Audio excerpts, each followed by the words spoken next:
नमस्कार। मैं डॉक्टर हंसनाथ तिवारी एक बार पुनः आप सभी का स्वागत करता हूं अपने इस केमिस्ट्री सीखने के प्लेटफॉर्म पर। अभी हम पेरिसाइक्लिक केमिस्ट्री को सीखने का प्रयास कर रहे हैं और उसका बेसिक सीखा है। अभी तक हमने क्या सीख रखा है कि भाई अगर कोई मॉलिक्यूल पेरिसाइक्लिक रिएक्शन में पार्टिसिपेट करता है और वो सिग्मा बॉन्ड बनाना चाहता है तो उसके जो टर्मिनल ऑर्बिटल हैं वो किस तरह से रोटेशन करेंगे। तो ऑर्बिटलों का रोटेशन हमने सीख रखा है। हमने सीखा है कि पाई मॉलिक्यूलर ऑर्बिटल डायग्राम बनाते कैसे, ठीक ना। और हमने आपको होमवर्क के लिए दो क्वेश्चन भी दिए थे। आज हम सीखेंगे कि पाई मॉलिक्यूलर ऑर्बिटल डायग्राम में होमो और लिमो का आइडेंटिफिकेशन कैसे करते हैं, उस होमो और लिमो की सिमेट्री क्या होती है, या किसी भी पाई मॉलिक्यूलर ऑर्बिटल डायग्राम में जो पाई मॉलिक्यूलर ऑर्बिटल्स हैं उनसे रिलेटेड सिमेट्री क्या होती है। इसको हम बहुत ध्यान से सीखेंगे क्योंकि इसका बहुत ज्यादा उपयोग है। और जैसा मैं कह रहा हूं, अगर आप देखोगे तो CSIR में क्वेश्चन पूछ रखा, मैं बार बार कह रहा हूँ, इसको जरूर प्रैक्टिस करना, ठीक ना। तो चलिए विदाउट डिले हम चलते हैं अपना टीचिंग सेक्शन पे।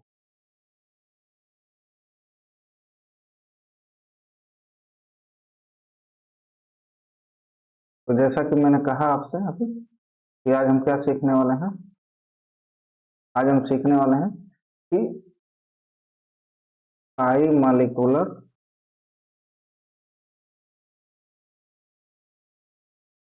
ऑर्बिटल डायग्राम के अंदर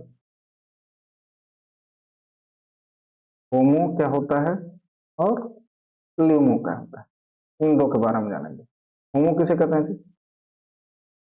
होमो शॉर्ट फॉर्म है हाईएस्ट ऑक्यूपाइड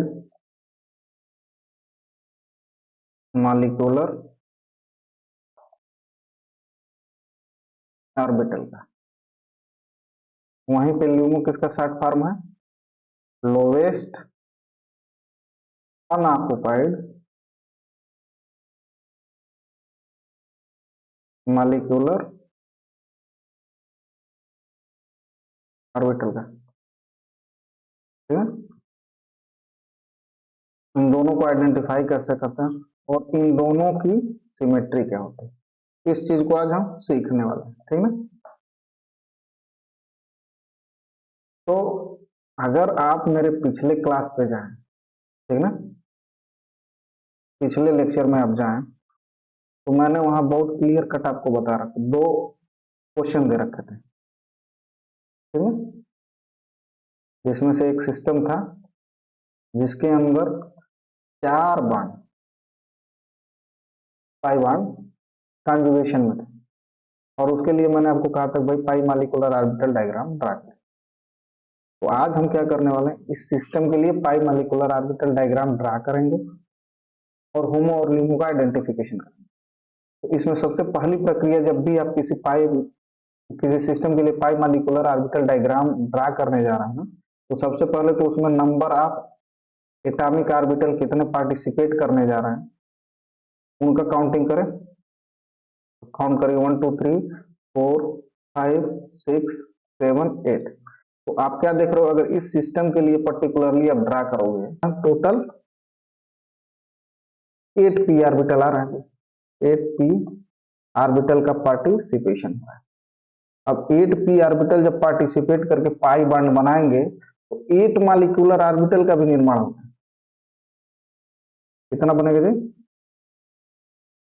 8 मॉलिक्यूलर ऑर्बिटल का, क्योंकि आप जानते हो जब दो एटॉमिक ऑर्बिटल मिलते हैं तो दो मॉलिक्यूलर ऑर्बिटल बनाते हैं, तीन मिलते हैं तो तीन बनाते हैं। उसी तरह जब 8p ऑर्बिटल मिलकर पाई मॉलिक्यूलर ऑर्बिटल बनाना होगा तो उनकी संख्या भी क्या होगी? 8 ही होगी।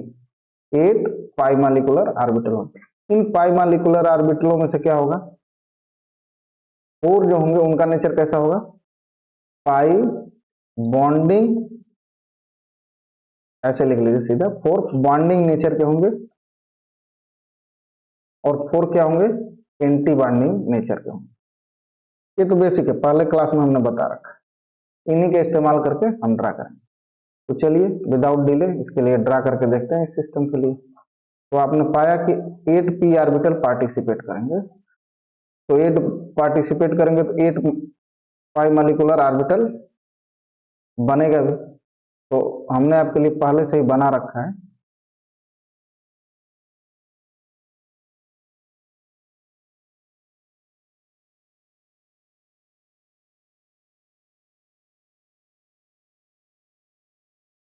ये देखिए हमने आपके लिए पहले से ही बना रखा है, ताकि हमें आपको पढ़ाने में देरी ना हो, समय ना लगे ज्यादा, ठीक है ना। चलिए इसको थोड़ा सा छोटा कर लेते हैं और इस सिस्टम को थोड़ा सा बड़ा कर लेते हैं, और अच्छे से क्लियर हो जाए, ठीक है। अब यहाँ पे क्या है जी, ये एनर्जी वाला पोर्शन है, मतलब जैसे जैसे नीचे से ऊपर बढ़ रहा है एनर्जी का लेवल बढ़ रहा है। इसमें हम क्या करेंगे, चार चार का पहले ग्रुप बना लीजिए। ये देखिए, चार ऊपर चार नीचे, मतलब 8 पाई मालिकुलर ऑर्बिटल बने हैं, उसमें से जो नीचे के चार हैं वो कैसे होंगे भाई साहब, बॉन्डिंग नेचर के होंगे, ठीक, उसमें तो कोई दिक्कत नहीं है।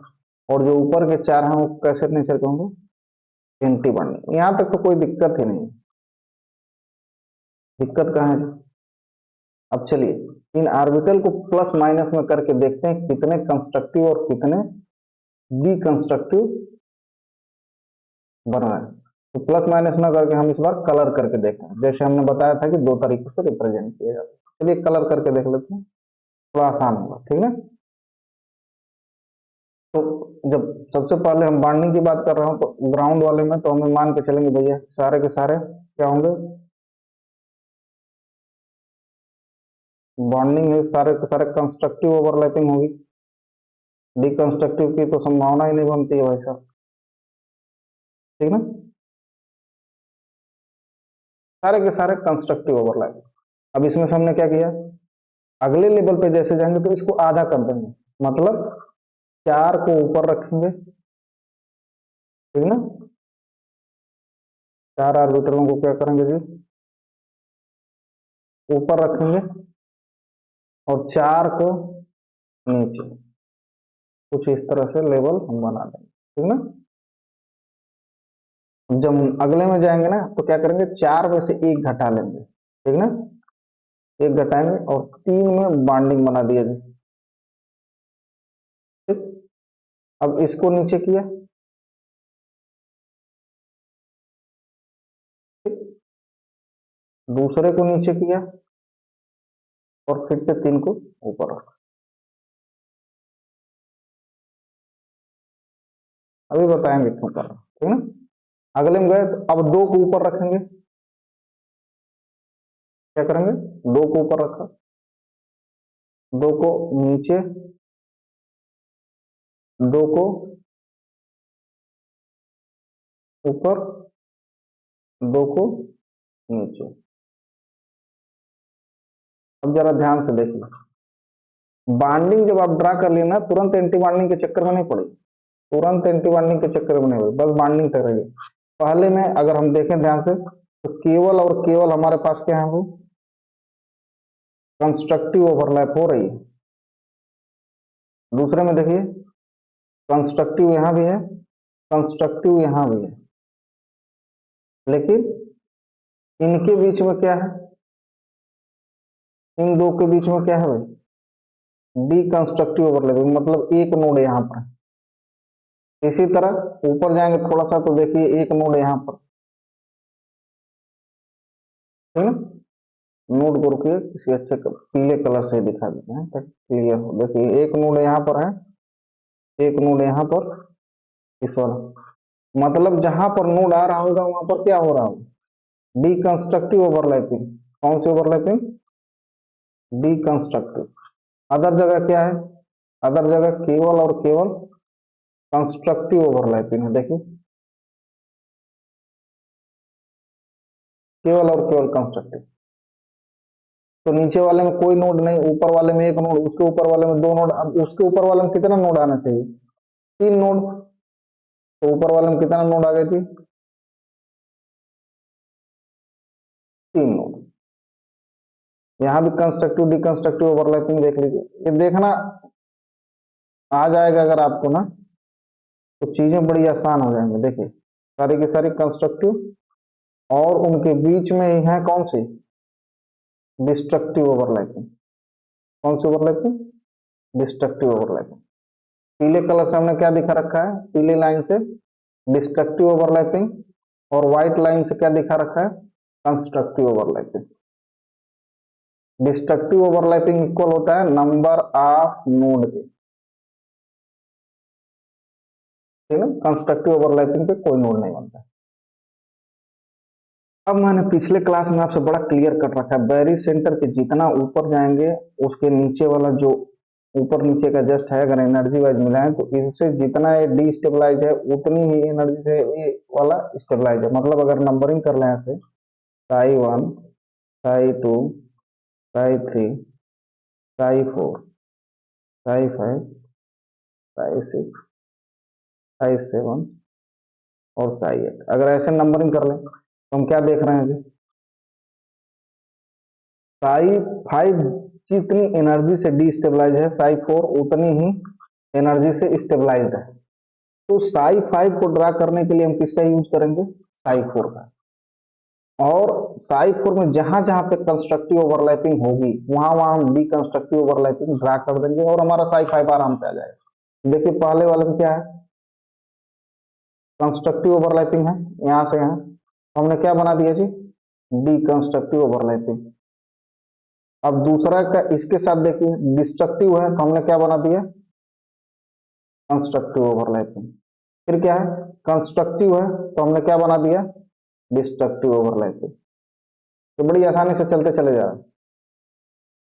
फिर क्या है यहाँ पे? डिस्ट्रक्टिव है तो हमने क्या बना दिया? Constructive overlapping. कंस्ट्रक्टिव है फिर से क्या बना दिया जी? Destructive overlapping. डिस्ट्रक्टिव है तो क्या बना देंगे? Constructive overlapping. कंस्ट्रक्टिव है तो क्या बना देंगे? डिस्ट्रक्टिव। और इस तरह से देखिए हमारा साई 5 बन गया कि नहीं बन गया? तो नंबर ऑफ पी ऑर्बिटल बढ़ते चले जाएं उससे कोई मतलब नहीं है, अगर थोड़ी सी बेसिक्स आप ध्यान में रखेंगे तो बड़े आसानी से ट्रैक कर सकते। इसी तरह अगर हमें साई 6 ड्रा करना हो तो हम ये देख सकते हैं कि साई 6 जितने से डी स्टेबलाइज है, साई 3 उतने से ही स्टेबलाइज है। मतलब दोनों की लगभग लगभग बराबर स्टेबलाइजेशन और डी स्टेबलाइजेशन एनर्जी, ठीक है। तो साई 6 का इस्तेमाल या साई 6 को ड्रा करने के लिए किसका इस्तेमाल करना है हमें? साई 3 का। तो चलिए साई 3 पे फोकस करिए, साई 3 पे आ जाइए। ऊपर के तीनों में कंस्ट्रक्टिव है तो आप क्या करेंगे? डिस्ट्रक्टिव ड्रा करना चालू करेंगे। तो ये देखिए पहला ऐसा बना दिया, फिर से डिस्ट्रक्टिव हो गया, फिर से डिस्ट्रक्टिव हो गया, ठीक है। Destructive overlap. अब डिस्ट्रक्टिव दिख रहा है तो हम क्या करेंगे? कंस्ट्रक्टिव ड्रा कर देंगे। क्या ड्रा कर दिया? कंस्ट्रक्टिव। साई 3 में क्या दिख रहा था? तीसरे के बाद चौथे में, तीसरे चौथे में डिस्ट्रक्टिव दिख रहा था तो हमने क्या कर दिया? कंस्ट्रक्टिव। और चौथे और पांचवें में कंस्ट्रक्टिव दिख रहा था तो हमने क्या ड्रा कर दिया जी? डिस्ट्रक्टिव। फिर पांचवें और छठे में क्या दिख रहा था? फिफ्थ और सिक्स में क्या दिख रहा है आपको? डिस्ट्रक्टिव। तो हम क्या करेंगे? कंस्ट्रक्टिव ड्रा करेंगे। अगले में कंस्ट्रक्टिव है तो हम क्या ड्रा करेंगे? डिस्ट्रक्टिव। ओके। और उसके बाद कंस्ट्रक्टिव है तो फिर से यहां भी बड़े आसानी के साथ अगर आइडेंटिफाई करना चाहें तो देखिए नोड भी, नोड तो काउंट करते चलेंगे तो देखिए व्हाइट लाइन से हमने क्या? कंस्ट्रक्टिव। तो पहले कंस्ट्रक्टिव खोज लीजिए। देखिए यहाँ पे कंस्ट्रक्टिव है, यहाँ पर कंस्ट्रक्टिव है, यहाँ पे कंस्ट्रक्टिव। डिस्ट्रक्टिव कहाँ कहाँ भैया? देखिए यहाँ पे डिस्ट्रक्टिव ओवरलैपिंग है, यहाँ पर है, यहाँ पे है और यहाँ पर। तो नंबर ऑफ नोड अगर साई 5 में चेक करें तो देखिए कि यहाँ पर है नोड, एक नोड यहाँ पर है, एक नोड यहाँ पर और एक नोड यहाँ पर। सिमिलरली साई 6 में देखिए नोड की संख्या, एक नोड यहाँ पर, एक नोड यहाँ पर, एक नोड यहाँ पर, एक नोड यहाँ पर, एक नोड यहाँ पर। और हम सब मैच कराते चलेंगे, कुछ भी छोड़ेंगे नहीं जी। हम कुछ भी छोड़ने वाले नहीं, एक चीज को भी छोड़ा तो गड़बड़ हो जाएगा जी। तो हमेशा होशियारी क्या करना है आपको? डिस्ट्रक्टिव और कंस्ट्रक्टिव मार्क करते रहना है। और इससे क्या होता है? हमारी चीजें चेक होती रहती हैं कि हम कहीं गलत तो नहीं ड्रा कर रहे हैं। ठीक है। अब अगर हमको साई 7 ड्रा करना हो तो हमें क्या करना है जी? साई 7 और साई 2 लगभग लगभग क्या है? समान है। ठीक ना? लगभग लगभग क्या है? समान एनर्जी से डी स्टेबलाइज और स्टेबलाइज हो रहा है। तो हम साई 2 का लेंगे। तो देखिए पहले 4 में कंस्ट्रक्टिव है, तो आंख बंद करिए और तुरंत क्या ड्रा करना चालू करिए, पहले 4 में डिस्ट्रक्टिव दिखाइए। तो देखिए ये हुआ, एक लोग ऊपर, एक लोग नीचे, एक लोग ऊपर, एक लोग नीचे, 4 में डिस्ट्रक्टिव दिखा दिए। अब अगले के साथ क्या था? अगले के साथ क्या था? डिस्ट्रक्टिव था, तो हमने क्या दिखा दिया यहाँ पे?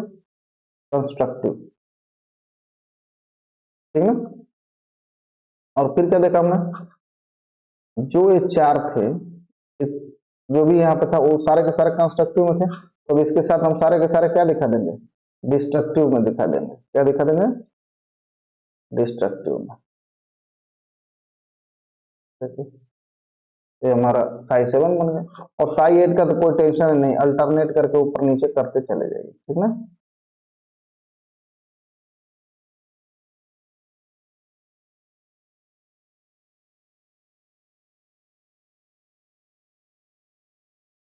नोड मारते चले जाइए। नोड देखिए, destructive, destructive, destructive, destructive, destructive, destructive, destructive. कितने नोड हो गए जी? 2, 3, 4, 5, 6, 7। इसमें कितने हो गए? यहाँ पर है डिस्ट्रक्टिव, यहाँ पर destructive, destructive, destructive, destructive, destructive. कितने हो गए? 6 नोड्स हो गए, और इसमें एक कंस्ट्रक्टिव हो गया जी। तो अगर आप ध्यान से देखें तो हम यहीं पे क्या नंबर ऑफ नोड इसी के नीचे लिखते जा रहे हैं। ऊपर वाले में नोड कितना हो रहा है? 7। इसमें कितना हो रहा है जी? 6। इसमें कितना हो रहा है? 5। इसमें कितना? 4। इसमें कितना? 3, 2, 1, 0। यहां तक तो पिछले क्लास का था जी, बेसिक्स। आज हम क्या करने वाले? होमो और लिमो। तो हम क्या कर रहे हैं? Respect to each molecular orbital हम क्या करने जा रहे हैं? एक लाइन ड्रा कर रहे हैं ऐसे। ठीक है, जिसमें हम इलेक्ट्रॉन भरने का प्रयास करेंगे। और ये हमारा बैरी सेंटर। फिर हमने क्या किया?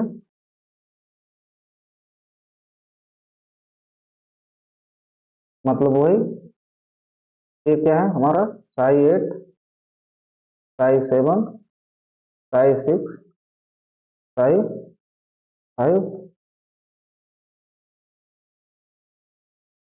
साई 4, साई 3, साई 2, साई 1। अब जरा देखिए, हमने कहा था कि सबसे पहले काम एटम को आइडेंटिफाई करना, तो हो गया भाई साहब। नंबर ऑफ पाई इलेक्ट्रॉन कितने हैं? नंबर ऑफ पाई इलेक्ट्रॉन कितने हैं इस सिस्टम में? टोटल 4 पाई बॉन्ड है, तो टोटल 8 इलेक्ट्रॉन्स हो गए। Each pi bond having 2 electron, तो 8 पाई इलेक्ट्रॉन हो। अब 8 पाई इलेक्ट्रॉन को भरिए ना, तो सबसे ग्राउंड वाले में 2 इलेक्ट्रॉन, फिर 2 इलेक्ट्रॉन, फिर 2 इलेक्ट्रॉन, फिर 2 इलेक्ट्रॉन। 8 इलेक्ट्रॉन की फिलिंग आपने कर दी। अब आप बताइए, मैं पूछूं highest occupied energy wise. Highest का मतलब क्या है? Energy wise. तो इस एनर्जी प्रोफाइल में देखिए, तो जो साई 4 की एनर्जी है वो ऐसा ऑर्बिटल है जो कि ऑक्युपाइड है, और उसके ऊपर वाला अनऑक्युपाइड है। उसके नीचे वाले सारे भरे हुए, लेकिन एनर्जी वाइज जो भी भरे हुए हैं उनमें सबसे ज्यादा एनर्जी किसकी है? साई 4 की है। तो जिसकी एनर्जी सबसे ज्यादा होती है और अगर वो ऑक्युपाइड होता है, तो उसे ही हाईएस्ट ऑक्युपाइड मॉलिक्यूलर ऑर्बिटल बोलते हैं। तो ये क्या हो गया हमारा? होमो।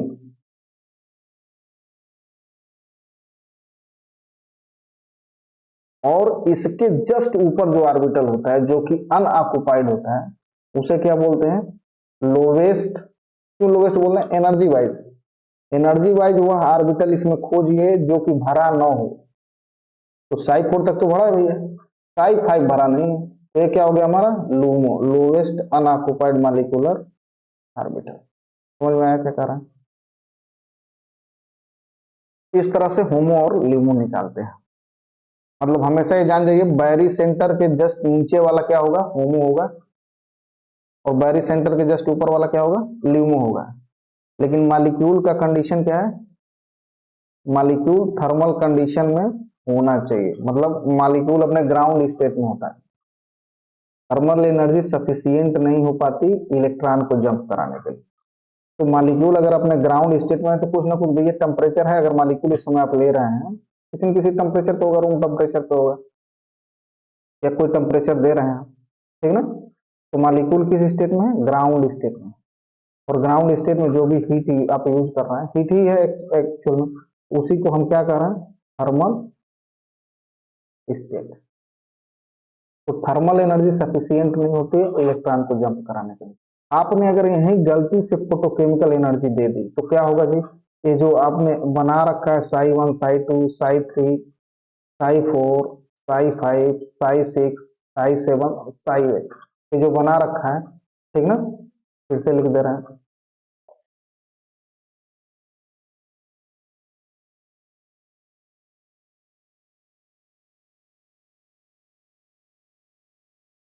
तो ग्राउंड वाला तो भरा रहेगा, जो सबसे लोवेस्ट ऑक्युपाइड है, लोवेस्ट ऑक्युपाइड मॉलिक्यूलर ऑर्बिटल, वो तो भरे रहेंगे जी। लेकिन जो हाईएस्ट ऑक्युपाइड मॉलिक्यूलर ऑर्बिटल है, इसका एक इलेक्ट्रॉन बिना अपनी स्पिन चेंज किए अपने से ऊपर वाले लेवल में चला जाएगा। और तब जब आपसे पूछा जाए होमो कौन है, हाईएस्ट ऑक्युपाइड कौन है, तो यह है भैया साई 5।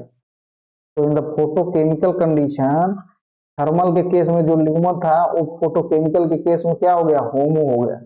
एक्चुअली यह सिंगली ऑक्युपाइड है, लेकिन इसी को हम होमो कंसीडर करते हैं। और इसके ऊपर वाला क्या हो गया, ल्यूमो हो गया। समझ में आया क्या कहा? इस तरह से होमो और लूमो का हम निर्धारण करते हैं। समझ पा रहे हैं आप? अब आते हैं सिमेट्री वाले टर्म पे। इलेक्ट्रॉन की फीलिंग भी हमने देख ली, अब हम सिमेट्री वाले टर्म पे आते हैं। और सिमेट्री वाले टर्म को जानने के लिए हम बहुत छोटी सी चीज का इस्तेमाल करेंगे, हम इतने बड़े वाले में नहीं जाएंगे जी। हम एकदम एक छोटा सा सिस्टम मॉलिक्यूल लेंगे और उसी से क्या करेंगे, सिमेट्री को आइडेंटिफाई कर देंगे, ठीक है। चलिए सिमेट्री को देखें। सिमेट्री को देखने के लिए let us take the double bond 1,3 butadiene, आसान एग्जांपल। अब इसमें 1,3 ब्यूटाडाइन में हमने क्या देखा था कि 4 ऑर्बिटल थे जी, ऐसा एटॉमिक ऑर्बिटल।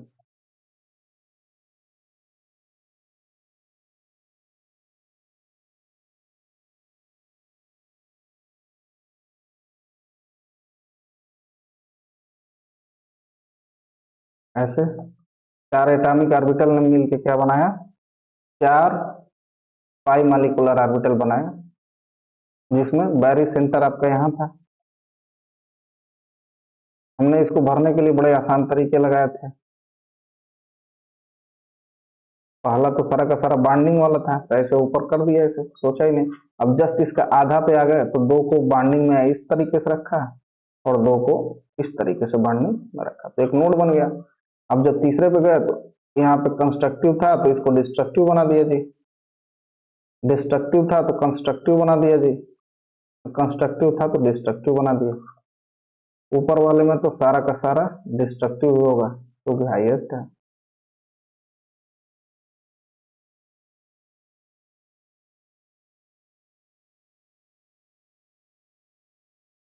ये बन गया जी। ये हमारे रिस्पेक्टिव क्या है, पाई मालिकुलर ऑर्बिटल्स है। समझ में आ रहा है?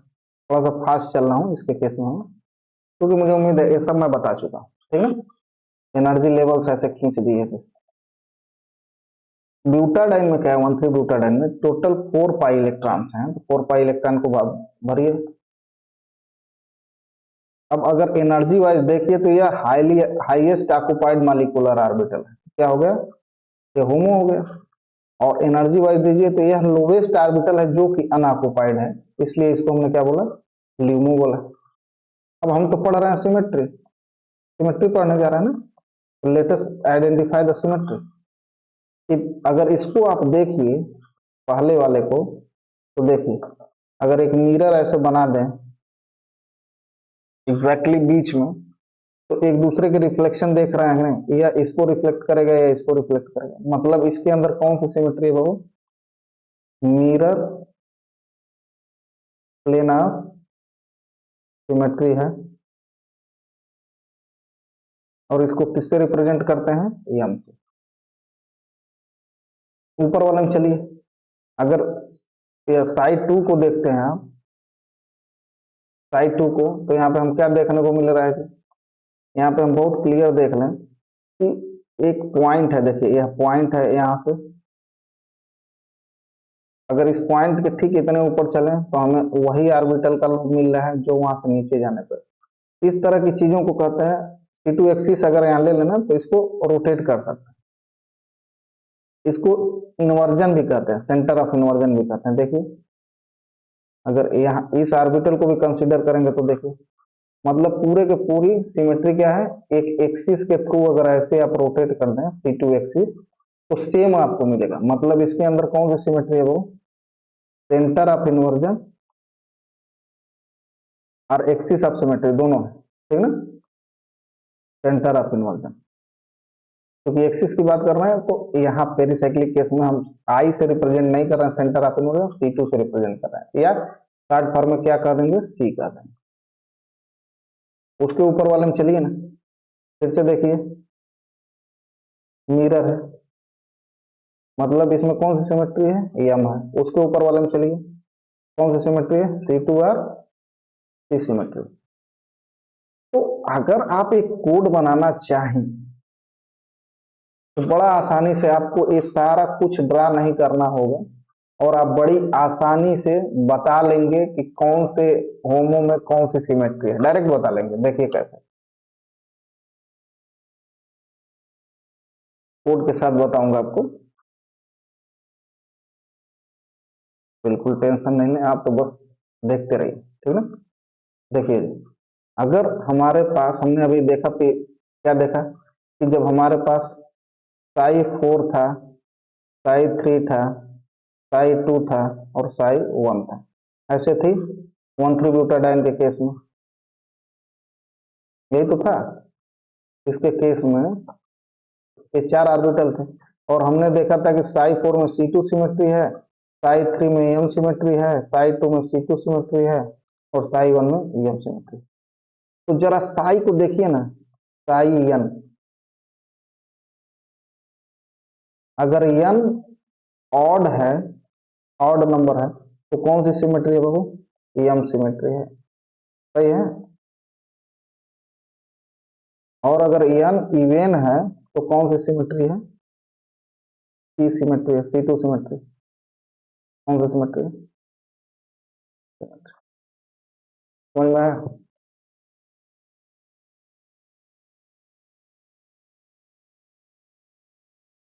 तो अगर मान लीजिए आपको कोई मालिक्यूल दिया हो और आपको ये सारे पाई मालिकुलर ऑर्बिटल डायग्राम नहीं बनाने का मन कर रहा है, जैसे हमने अभी एक सिस्टम का चुनाव क्या किया था, 4 वाले का तो बना दिया था कि 4 डबल बॉन्ड के साथ, 5 वाले का नहीं बनाया था, और 5 वाले का बनाएंगे भी नहीं, डायरेक्ट लिखने का प्रयास करेंगे भी। ये 5 वाला हो गया। Total number of carbon atom कितने हो गए जी, 1 2 3 4 5 6 7 8 9 10, 10 कार्बन एटम हो गए। मतलब क्या है, total number of molecular orbital कितने होंगे, मालिकुलर ऑर्बिटल कितने होंगे, 10 होंगे। 10 में 5 क्या होंगे, बॉन्डिंग नेचर के, 5 एंटी बॉन्डिंग के। छोड़ दीजिए, बनाना बंद करिए, जब बनाने को पूछा जाए तभी बनाइए, सब चीज को नहीं बनाना। तो एक सीधे सी हम क्या करेंगे, एक लाइन ऐसे ड्रा किया और हमने लिखना चालू किया, 10 लाइन खींची ऐसे इक्वल डिस्टेंस पे।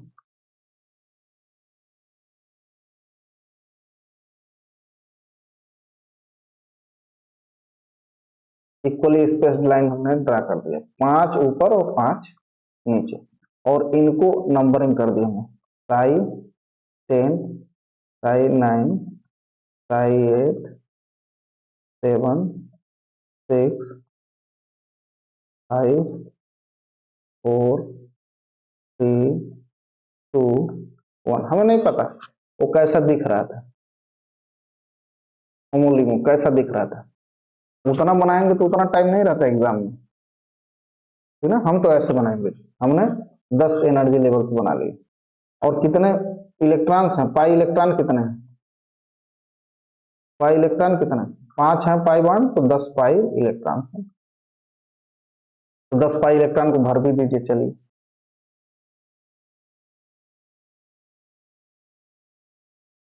यह एनर्जी होगी। तो एनर्जी के क्रम में अगर देखें तो सबसे ज्यादा एनर्जी किस ऑर्बिटल का है जो भरा हुआ है, तो साई 5, मतलब ये हमारा क्या हो गया, साई 5 क्या हो गया बाबू, होमो। और एनर्जी वाइज वो लोवेस्ट ऑर्बिटल कौन है जो कि अनऑक्युपाइड है, तो साई 6 हो गया, ये क्या हो गया, ल्यूमो। होमोल्यूमो हमने आइडेंटिफाई कर लिया। अब सिमेट्री भी बताना है इनकी, तो कैसे बता लेंगे, यह देखिए साई 6 जब बोल रहे हैं तो 6 क्या है, इवेन नंबर है, और इवेन नंबर में आपने क्या देखा, C2 सिमेट्री देखी। आड नंबर साई 5 की अगर बात करें तो 5 क्या है, आड नंबर, और आड नंबर में आपने कौन सी देखी सिमेट्री, एम सिमेट्री। अब अगर डायरेक्टली आपसे पूछ दिया कि इस सिस्टम का साई 5 क्या होगा, होमो का नेचर कैसा होगा, तो आप कैसे ड्रा कर लेंगे बिना किसी को बनाए, देखिए कैसे ड्रा करते हैं। तो आपने डायरेक्ट क्या किया जी, 10 पी ऑर्बिटल तो आंख बंद करके बनाइए ना ऐसे, 1, 2, 3, 4, 5, ये हमने 10 पी ऑर्बिटल ले ली। होमो बनाने जा रहे हैं, कौन सा बनाने जा रहे हैं, साई 5। अच्छा साई 5 है तो नंबर ऑफ नोड कितने होंगे, n-1, मतलब 5 - 1 बराबर 4। 4 डिस्ट्रक्टिव ओवरलैपिंग होगी, ठीक है। कहां से पॉसिबल है 4 डिस्ट्रक्टिव ओवरलैपिंग, चलिए देखिए, अगर यहां से एक खींच दें, यहां से एक खींच दें, यहां से एक खींच दें, यहां से एक खींच, दो दो के क्रम में अगर डिवाइड कर दें एग्जैक्टली, तो देखिए ना 4 आ गया कि नहीं आ गया नोड। तो कैसे बना देंगे इसको डायरेक्टली, ये देखिए 2 को ऊपर किए, तो हमको 10 ड्रा करने ही नहीं पड़े, हमने तो डायरेक्ट होमो बनाया।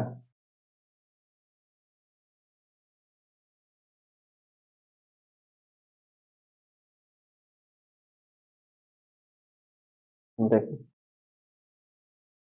क्योंकि हमें 4 नोड बनाने थे, और जब भी नोड बनता है ना, हमेशा याद रखें, ऐसा नहीं है कि इधर एक साइड 4 नोड बना दें भाई, नोड भी सिमेट्रिकली डिस्ट्रीब्यूट होते हैं, किसी सेंटर से जितना इधर जाइएगा, अगर एक नोड यहाँ पर है तो उतना ही इधर दूसरा नोड होगा, ठीक ना। सिमेट्री का बहुत इंपॉर्टेंट है भाई। तो टोटल नोड कितना होगा, ये हो गया, ये आपका क्या होगा बेटा जी,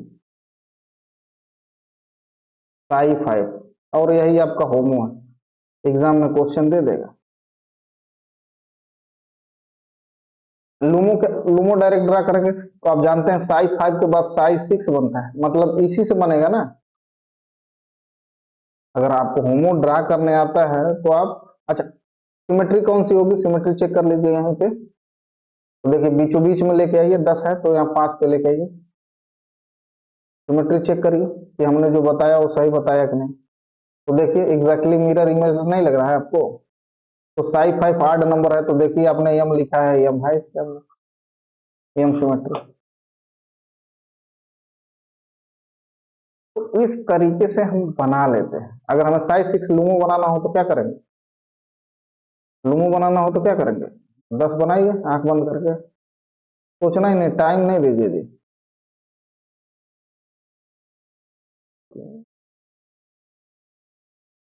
10 ऑर्बिटल बना दिया आपने, 10 ऑर्बिटल बनाया, और साई 5 आपने बनाया था, अब आप बना कौन सा रहे हो, साई 6। साई 6 क्यों बना रहे हो, आप ड्रा करना चाह रहे हो भैया लूमो, क्या ड्रा करना चाह रहे हो, लूमो। साइज 6 है तो नोड कितने होंगे जी? 5 नोड होंगे।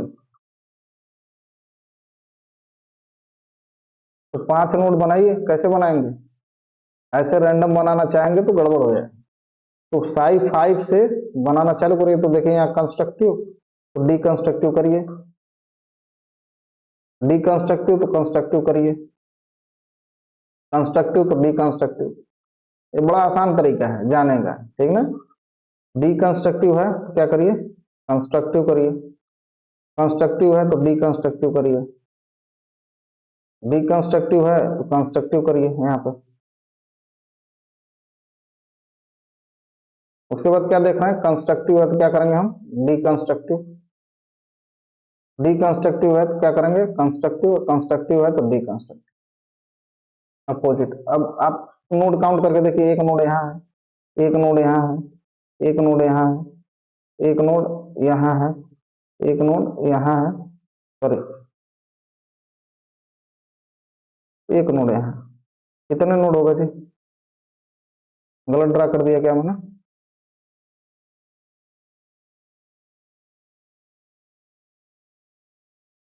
नहीं सॉरी, हाँ सही है, ठीक है।